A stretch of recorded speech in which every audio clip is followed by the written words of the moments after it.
السلام علیکم ورحمۃ اللہ وبرکاتہ۔ نحمدہ و نصلی علی رسولہ الکریم، اما بعد۔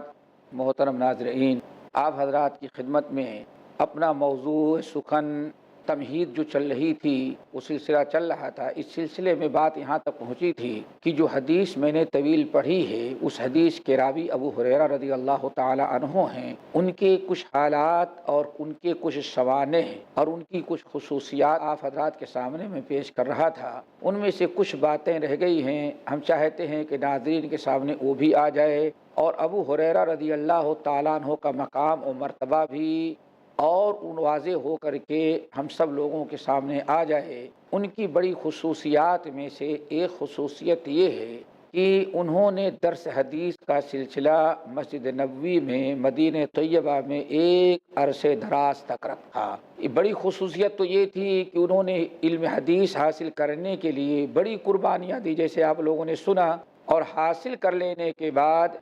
علم نافع وہی ہے جو انسان اپنے علم سے فائدہ اٹھائے اور دوسروں کو فائدہ پہنچائے۔ اسی لیے نبی علیہ السلام نے عالم اور متعلم دونوں کی فضیلت بیان کی ہے۔ متعلم کا مطلب ہے سیکھنا اور معلم کا مطلب ہے سیکھی ہوئی چیز کو سکھلانا۔ اسی لیے حضرت ابو ہریرہ رضی اللہ تعالیٰ عنہ کے بارے میں آتا ہے، بذات خود وہ بیان کرتے ہیں کہ نبی علیہ السلام نے ہمیں 3 باتوں کا بڑا تاکیدی حکم دیا تھا۔ ان میں ایک یہ تھا کہ خبردار چاشت کی نماز کبھی نہیں ترک کرنا۔ نمبر 2، ہر مہینے میں 3 دن کا روزہ، یعنی چاند کی 13، 14، 15، جن کو ایام 20 کے روزے کہے جاتے ہیں، اللہ کے نبی علیہ السلام نے ان کو بہت تاکید کے ساتھ کہا فرمایا تھا کہ خبردار یہ 3 دن کے روزے کبھی تم نہیں چھوڑنا۔ اس کی بڑی وجہ یہ بیان کی جاتی ہے کہ جو انسان 3 دن کا روزہ رکھے گا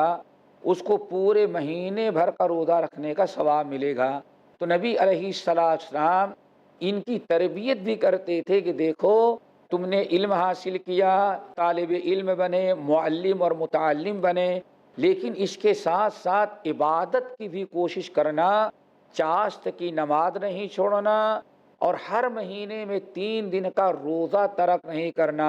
روزہ ایک محبوب عمل ہے۔ اگر کوئی انسان 3 دن کا مہینے میں روزہ رکھ لے، خصوصاً چاند کی 13، 14، 15، تو نبی علیہ السلام کے فرمان کے مطابق گویا کہ اس نے پورے مہینے کا روزہ رکھا۔ اس کی وجہ کیا ہے؟ کہ اللہ تعالیٰ کا فرمان ہے من جاء بالحسنۃ فلہ عشر امثالھا۔ جو انسان ایک نیکی کرتا ہے اللہ کم سے کم ایک نیکی کا بدلہ 10 دیتے ہیں۔ اب اگر کسی نے 3 دن کا روزہ رکھا تو گویا کہ اس نے 10 کے حساب سے پورے مہینے کا روزہ رکھ لیا۔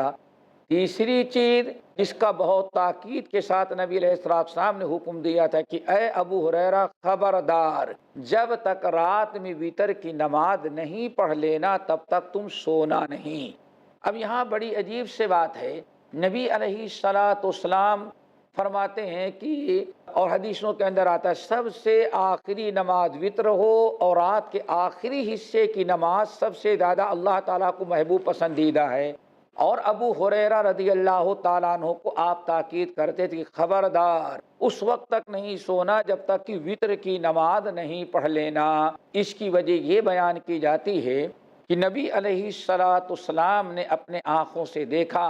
لوگوں سے سنا کہ ابو ہریرہ رضی اللہ تعالیٰ عنہ رات میں بہت دیر تک لوگوں کو درس حدیث دیتے رہتے ہیں۔ تو گویا کہ نبی علیہ السلام کے زمانے ہی سے ان کا معمول ہو گیا تھا کہ جو اللہ کے نبی سے حدیثیں سنی اور سیکھی ہیں فوراً اس کو غیروں تک پہنچا دیا جائے۔ یہی سب سے بہترین عالم ہوتا ہے کہ جو اپنے علم سے فائدہ اٹھائے دوسروں کو فائدہ پہنچائے۔ اب رات کو بہت دیر تک لوگ ان کے پاس بیٹھے رہتے، حدیثوں کا درس دیتے، حدیث سناتے، حدیثیں نوٹ کراتے۔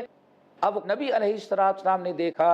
کہ یہ حدیثوں کو پڑھاتے ہوئے اتنا ٹائم رات کا گزار دیتے ہیں کہ اب اگر بغیر وتر کے سو گئے تو شاید صبح اٹھنا ان کے لیے مشکل ہوگا اور وتر کی نماز چھوٹ جائے گی۔ اسی لیے نبی علیہ السلام نے خاص طور سے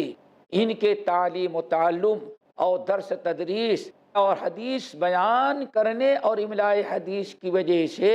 نبی علیہ السلام نے ان کو خصوصی طور پر پابند کیا کہ تم تہجد کے بعد وتر پڑھنے کا انتظار نہ کرنا، بلکہ اول لیل ہی میں سونے سے پہلے وتر کی نماز پڑھ لینا، اس کے بعد جا کر کے سونا۔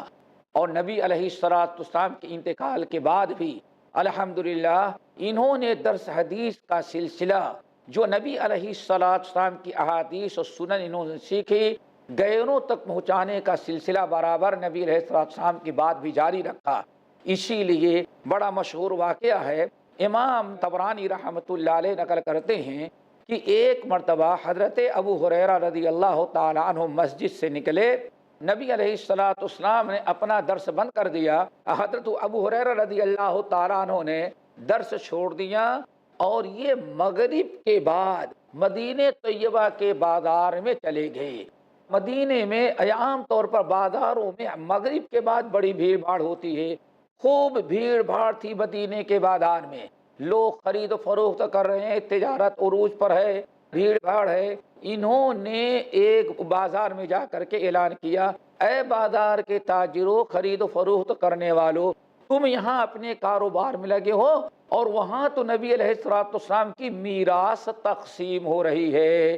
تم لوگ بھی یہاں رہ جاؤ گے تو نبی کے میراث سے محروم ہو جاؤ گے۔ اس اعلان کو سنتے ہی سارے بازار کے لوگوں نے، چونکہ نبی کی میراث تھی، ہر ایک نے سوچا کہ نبی کا لوٹا بکتا ہوگا، نبی کا بستر بکتا ہوگا، یا نبی کے کپڑے کوئی بیچتا ہوگا، بڑے خیر و برکت کی چیزیں۔ سارے تاجر دکان کو چھوڑے، کاروبار کو ترک کیے، ابو ہریرہ سے آ کے پوچھتے ہیں، ابو ہریرہ ذرا بتاؤ نبی کی میراث کہاں تقسیم ہو رہی ہے؟ مسجد کے اندر تقسیم ہو رہی ہے۔ سارے مدینہ طیبہ کے بازار میں خرید و فروخت کرنے والے تمام لوگ مسجد کے طرف نبی علیہ السلام کی میراث کا حصہ لینے کے لیے ٹوٹ پڑے۔ ابو ہریرہ رضی اللہ تعالیٰ عنہ وہیں مارکیٹ میں اعلان جہاں سے کیے تھے وہیں بالکل کھڑے رہے، تو سارے لوگ مسجد میں پہنچے، ابو ہریرہ لوگوں کو بھیج کر کے مارکیٹ میں بھی کھڑے رہ گئے۔ ان کو معلوم تھا کہ ابھی لوگ لوٹ کر کے آئیں گے تو دنیا بھر کے ہنگامے کریں گے،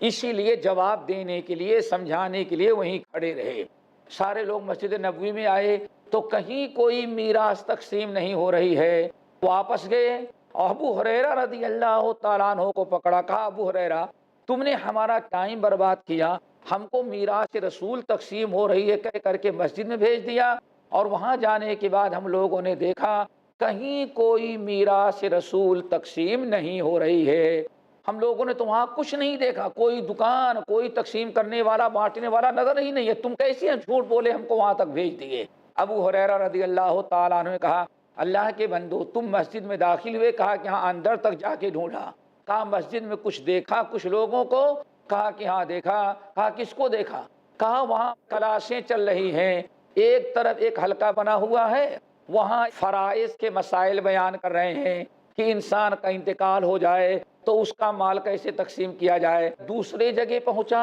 ایک دوسرا حلقہ لگا ہوا ہے، ایک صاحب پڑھا رہے ہیں اور 50 آدمی اس سے پڑھ رہے ہیں، وہ وضو اور نماز کے مسائل بیان کر رہا تھا۔ تیسرے حلقے میں گئے، وہاں تفسیر بیان کی جا رہی قرآن پاک کی۔ ایک اور جگہ گئے، وہاں اس طرح سے حقوق العباد، ماں باپ کے حقوق اور تعلیم و تربیت کی باتیں ہو رہی ہیں۔ یہی چیزیں ہم لوگوں نے دیکھا، اور تو مسجد میں ہم نے کچھ نہیں دیکھا۔ ابو ہریرہ رضی اللہ تعالیٰ عنہ نے کہا، ویحکم، تمہاری بربادی ہو، فذاک میراث رسول اللہ صلی اللہ علیہ وسلم، مسجد نبوی کے اندر جو قرآن و حدیث کی تعلیم ہو رہی ہے وہی تو حقیقت میں نبی علیہ السلام کی میراث ہے، نبی علیہ السلام کی تو وہی میراث ہے۔ نبی علیہ السلام کی میراث مال دولت نہیں ہے۔ نبی علیہ السلام نے ارشاد فرمایا، العلماء ورثۃ الانبیاء، علماء ہی انبیاء کے وارث ہوتے ہیں۔ کیوں؟ انبیاء قرآن و حدیث علم چھوڑ کر کے جاتے ہیں، جو لوگ علم حاصل کرتے ہیں، نبی کے لائے ہوئے علم کو سیکھتے ہیں، وہی تو نبی کی وراثت ہے۔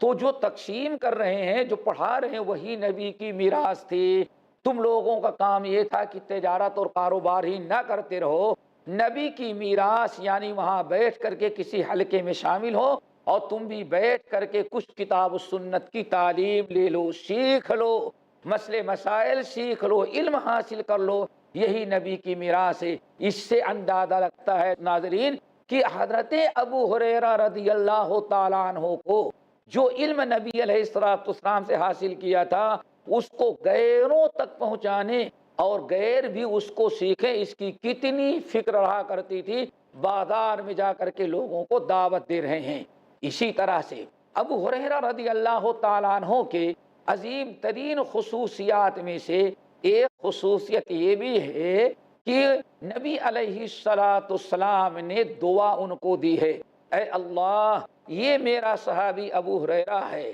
اور یہ اس کی ماں ہے، اللہ ان دونوں کی محبت قیامت تک آنے والے لوگوں کے دلوں میں پیوست کر دو۔ یہ بہت بڑی ان کی خصوصیت، بہت بڑی فضیلت ہے کہ نبی علیہ السلام صرف یہ نہیں کہتے ابو ہریرہ میں تم سے محبت کرتا ہوں، لوگ تم سے محبت کرتے ہیں، بلکہ اللہ کے رسول صلی اللہ علیہ وسلم نے فرمایا اللہ سے دعا کی، اے اللہ یہ ابو ہریرہ ہے اور اس کی بوڑھی ماں ہے، اللہ ان بیٹے اور ماں کی محبت قیامت تک آنے والے مسلمانوں کے دلوں میں پیوست کر دے۔ اور اس کا طریقہ اور اس کا سبب یہ بنا، ایک اس کے پیچھے ایک واقعہ ہے، وہ یہ کہ جس واقعے کو امام مسلم رحمۃ اللہ علیہ وغیرہ نے نقل کیا، ابو ہریرہ رضی اللہ تعالیٰ عنہ مسلمان تو ہو گئے تھے لیکن ابھی ان کی بوڑھی ماں جو بیوہ تھی وہ کفر پر تھیں، اور ابو ہریرہ رضی اللہ تعالیٰ عنہ کے ایمان لانے پر باقاعدہ وہ بہت ہی آپ کو پریشان کرتی تھیں۔ ابو ہریرہ رضی اللہ تعالیٰ عنہ کو بہت برا لگتا۔ ابو ہریرہ رضی اللہ تعالیٰ عنہ اپنی زندگی نبی علیہ السلام کے لائی ہوئی علوم کے سیکھنے سکھانے اور آپ کی صحبت کے لیے وقف کر رکھا تھا۔ پلٹ کر کے جاتے تو ان کی ماں جو ہے بڑی بددعائیں دیتی اور بہت ان کو تنگ کرتی، اسلام سے ان کو باز آنے کی دعوت دیتی۔ آخر کار ابو ہریرہ رضی اللہ تعالیٰ عنہ بہت تنگ آئے اور صبر کرتے رہے، لیکن ایک دن روتے ہوئے ابو ہریرہ رضی اللہ تعالیٰ عنہ نبی علیہ السلام کے پاس آئے اور کہا کہ یا رسول اللہ میری ماں بہت گالیاں آپ کو دے رہی ہے، بہت برا بھلا کہتی ہے اور میں تنگ آ چکا ہوں، میں اس کے ساتھ کیا کروں؟ یا رسول اللہ میں تو بے انتہا پریشان ہو گیا ہوں، ماں تو پہلے ہم کو گالیاں دیتی تھی، برا بھلا کہتی تھی، اب آج سے تو اس نے آپ کو شروع کر دیا ہے، براہ مہربانی آپ دعا کر دیں۔ نبی علیہ السلام نے ان کے حق میں دعا کیا کہ اے اللہ ابو ہریرہ کی ماں کو ہدایت دے دیں اور اللہ تعالیٰ اس کی اصلاح کر دے۔ ابو ہریرہ کو تسلی دیا۔ ابو ہریرہ رضی اللہ تعالیٰ عنہ ابھی نبی علیہ السلام کے پاس سے گھر واپس جا رہے ہیں اور اللہ تعالیٰ ان کی ماں کو اسلام کی ہدایت دے چکا ہے۔ گھر پہنچے،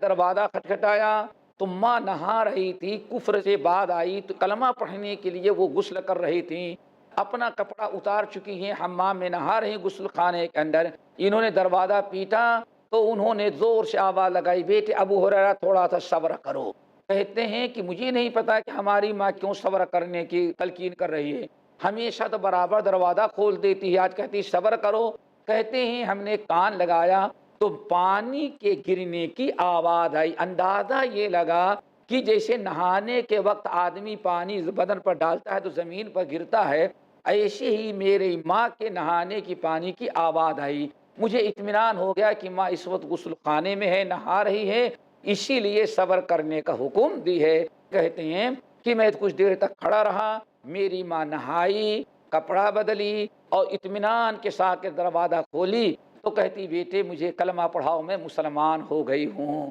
ابو ہریرہ رضی اللہ تعالیٰ عنہ کہتے ہیں میری خوشی کی انتہا نہ تھی جبکہ میری ماں نے کہا کہ بیٹے میں غسل کر کے کلمہ پڑھنے کے لیے تیار ہوں، مجھے نبی کے پاس لے کر کے چلو، لیکن بوڑھی زیادہ ہو گئی تھی۔ بہرحال کہتے ہیں کہ اس کے بعد جب نبی علیہ السلام کو اطلاع ملی اور میں نے ملاقات کیا، اپنی ماں کا قصہ سنایا تو نبی علیہ السلام نے اس ہوا کے بعد اپنے دونوں ہاتھوں کو رب کی طرف اٹھایا اور فرمایا اے اللہ یہ میرا امتی ابو ہریرہ ہے اور اس کی بوڑھی ماں ہے، اللہ میں ان دونوں سے محبت کرتا ہوں اور اللہ تعالیٰ قیامت تک آنے والے لوگوں کے دلوں میں ماں بیٹے کی محبت کو پیوست کر دے۔ اس حدیث کو نقل کرنے کے بعد، اس حدیث کو جب حضرت ابو ہریرہ روایت کرتے، روایت کرنے کے بعد بہت خوش ہوتے اور لوگوں سے کہتے اے لوگوں یاد رکھو اللہ کے نبی نے ہم کو دعا دی ہے، اس لیے ہمیں 100% یقین ہے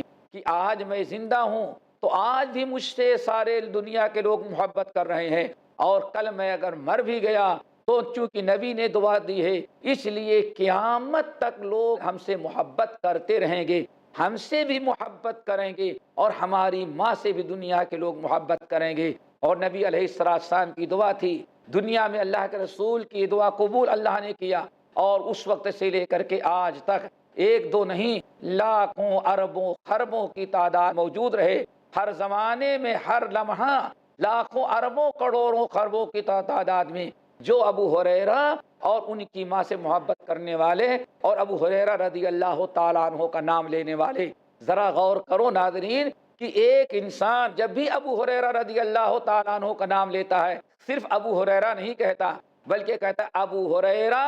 رضی اللہ عنہ۔ پتہ نہیں دنیا میں کتنے لوگوں کی دعائیں ابو ہریرہ کو مل رہی ہیں، یہ بھی ایک محبت کی بہت بڑی دلیل ہے۔ اسی طرح سے ابو ہریرہ رضی اللہ تعالیٰ عنہ ایمان لائے، علم حاصل کیا، لوگوں کو حدیثیں پڑھائی، ساری زندگی علم دین کے لیے وقف کر دیا، تو اللہ تعالیٰ نے ربنا آتنا فی الدنیا حسنہ کے تحت اللہ نے ان کو دین تو پہلے ہی دیا تھا، اور اس دنیا میں اللہ نے ان کو دنیا بھی دے دیا، اور دنیا بھی کئی طریقے سے۔ نمبر ایک، امام احمد بن حنبل رحمۃ اللہ علیہ اپنی مشہور کتاب الزہد کے اندر نقل کرتے ہیں، ابو ہریرہ رضی اللہ تعالیٰ عنہ جب منبر پر چڑھتے، چونکہ ان کو مدینے کا گورنر بھی بنایا گیا تھا 2-3 مرتبہ، مسجد نبوی کے منبر پر چڑھتے تو کہتے الحمدللہ الذی من علی بالاسلام، الحمدللہ الذی من علی بالایمان،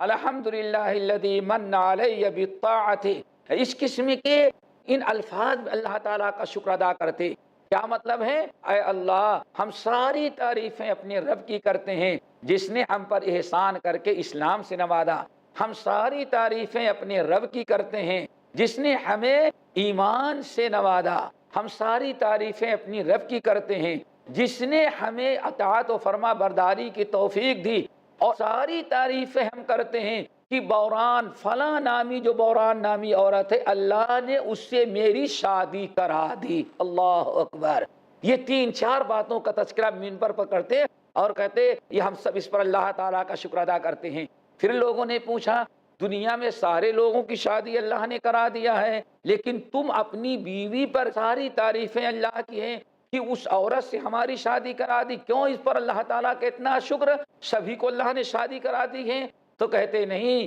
ہماری شادی میں دوسروں کی شادی میں فرق ہے۔ کہتے ہیں جب تک میں اسلام نہیں لایا تھا، میں کفر کی حالت میں تھا، وہ فلاں عورت جو ہماری بیوی ہے آج ہمارا پیر دباتی ہے، ہمارے سروں میں تیل کی مالش کرتی ہے، ہماری خدمت کرتی ہے، یہ عورت ہماری سٹھانی تھی اور یہ بہت مالدار عورت تھی، میں اس کا غلام تھا، میں اس کا نوکر تھا، اور اتنا یہ نخرے والی عورت تھی کہ یہ کبھی کہیں جانا چاہتی رشتے ناتے میں ملنے کے لیے تو گھوڑا ہم سے منگاتی، گھوڑا لا کر کے کھڑا کر دیتا تو کہتی ہم کو اس پر بیٹھاؤ، ہمارے سہارے سے بیٹھتی تھی، اور پھر گھوڑا بھگا کر کے سوار ہو کر کے جائے اور ہم کو تاکید کرتی تھی ابو ہریرہ میں گھوڑے پر چل رہی ہوں اور تم پیدل اتنا تیز دوڑو کہ ہمارے پہنچنے کے پہلے پہلے وہاں تو ہم کو اتارنے کے لیے موجود رہو۔ کہتے ہیں یہی ہماری ڈیوٹی تھی، لیکن اللہ رب العالمین ہمیں مسلمان بنایا اور بعد میں ہماری سٹھانی کو بھی مسلمان بنایا جس کے ہم غلام و نوکر تھے، اور جب مسلمان ہو گئی تو اللہ تعالیٰ نے اسی ہماری سٹھانی سے ہماری شادی کرا دی جس کی ہم خدمت کرتے تھے، آج وہی عورت ہمارا پیر دباتی ہے، ہماری خدمت کرتی ہے۔ اس لیے میں شکر گزار ہوں کہ اللہ نے اسلام اور ہمارے علم کی برکت سے اتنا انقلاب پیدا کیا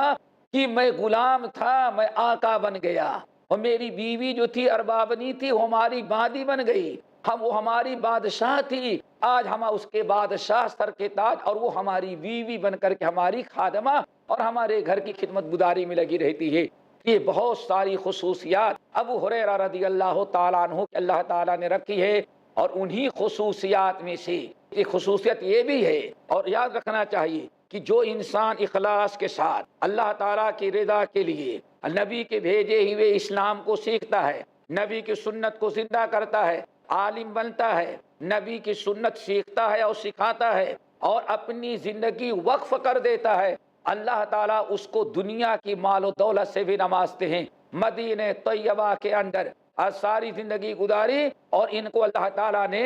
حکومت کی طرف سے 2 بڑی پوسٹ دیا تھا۔ ایک پوسٹ تو یہ تھی کہ مدینے کے مفتی اعظم ان کو بنایا گیا تھا۔ کتنا اونچا مقام و مرتبہ ہے کہ ایک غلام پردیسی، وہ بھی یمن کا رہنے والا، لیکن اس کے علم نے اس کو اتنا اونچا بنا دیا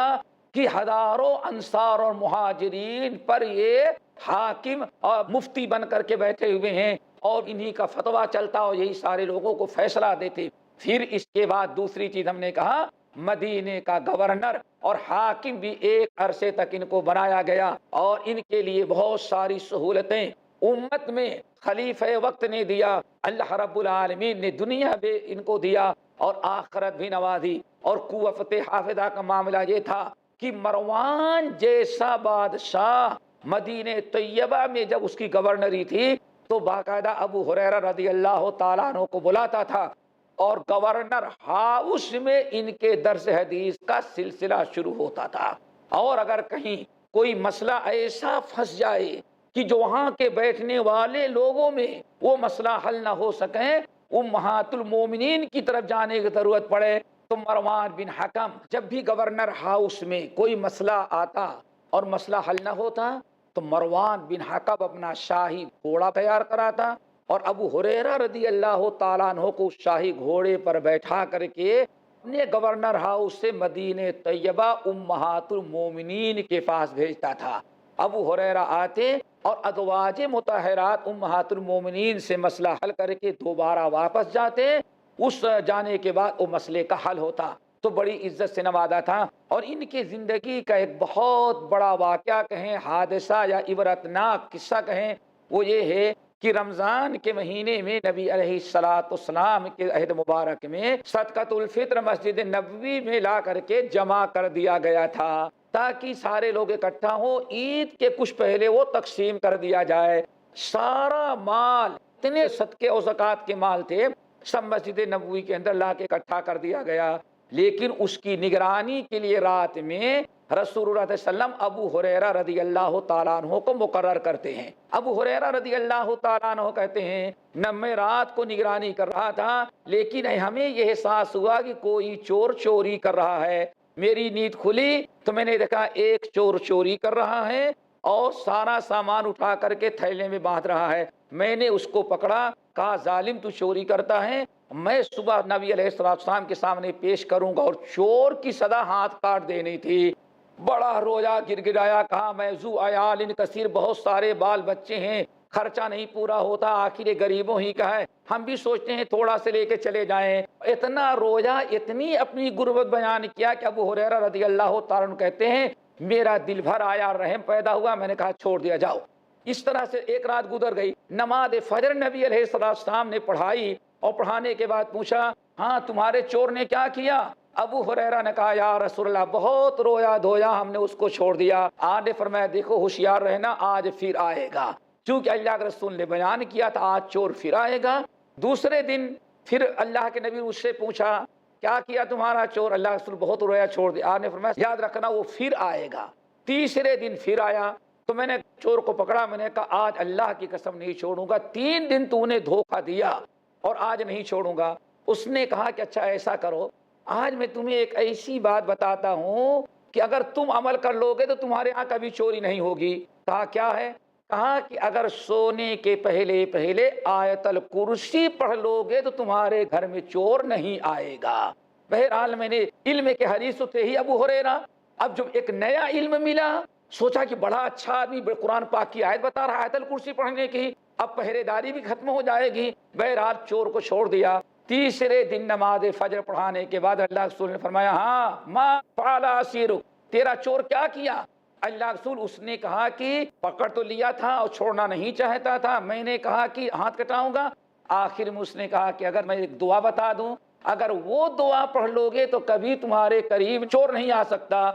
وہ کیا ہے؟ آیت الکرسی۔ اللہ رسول ہنس پڑے، فرمایا صدقہ کا وہو کذوب، دنیا کا نمبر ہی جھوٹا ہے لیکن بات اس نے تم کو سچی بتائی۔ اللہ رسول نے فرمایا وہ شیطان تھا جو 3 دن چوری کرنے کے لیے آیا ہوا تھا۔ اللہ تعالیٰ ابو ہریرہ رضی اللہ تعالیٰ عنہ کی الفت محبت ہمارے دلوں میں پیدا کرے، ان کے جیسے ذوق و شوق پیدا کرے۔ اقول قولی ھذا واستغفر اللہ من کل ذنب واتوب الیہ۔